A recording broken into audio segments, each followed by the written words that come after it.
பல்ல காட்டிக்கிட்டு இருக்கும் போதே தெரிய வேணா மதுபாலம் எங்க வந்திருக்கான்னு. கம்மிங் வெனஸ்டே உங்களுக்கு பாட் லஞ்ச் மதுபாலம் ஆபீஸ்ல அனௌன்ஸ் பண்ணதே தான் பண்ணாங்க. ஒரு வாரத்துக்கு முன்னாடி இருந்தே மதுபாலம் வயித்த காலியா போட்டு வெயிட்டிங் லிஸ்ட்ல உட்கார்ந்திருந்தாங்க. மீன் வேணும், கோழி வேணும், கறி வேணும் எல்லாத்தையும் காலங்காத்தால 2.5 கிலோ அள்ளிட்டு வந்து இன்னைக்கு சமைக்க போறது மட்டன் சுக்காவும் மீன் வறுவலும் பச்சையா பாக்கும்போதே நாக்கு துடியா துடிக்குதே. எப்பதான் ரெடி ஆகும்னு பூனை கருவாட்டு கலந்த மாதிரி 3 பேரும் சுத்தி சுத்தி வந்துகிட்டு இருந்தானுங்களா. அதுல ஒருத்த கிச்சன்லயே ஒளிஞ்சிட்டான்.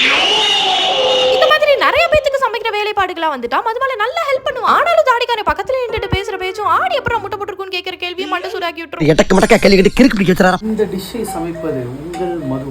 செருப்பு பிஞ்சிரும். முக்கி திணறி எப்படியோ சூப்பரான மட்டன் சுக்கா ரெடின்னு செஞ்சு முடிச்சா டப்பா இல்ல. வாங்கிட்டேன் கவலை வேண்டாம்னு மதுபாலை ஒரு பக்கம் குடுக்குறேன்னு வாங்கிட்டு வர நான் ஒரு பக்கம் பேக் பண்ணி இருந்தோமா. ஆனா இன்னொரு ஆளு வாழ்க்கையில முதல் முறையா 16 பேத்துக்கு சமைச்சிருக்கேன். அதுல பக்காவா வந்துருச்சு சுக்கான்னு நினைச்சா அந்த மீனே ஏப்ரல் ஃபூல் இனியமா திருச்சி எண்ணெய்க்குள்ள போட்டதும் மசாலான்ற ட்ரெஸ் உள்ளே விட்டுட்டு வெளியே வந்துருச்சு. என்னவோ எனக்கு தெரிஞ்சதை செஞ்சு கட்டி கொடுத்துட்டேன். ஆனா கடைசி வரைக்கும் மீன் துண்டுக்காக காத்திருந்த புச்சர் கடுப்பாயிட்டாப்ல. மனுஷனாடா நீங்க எல்லாம்.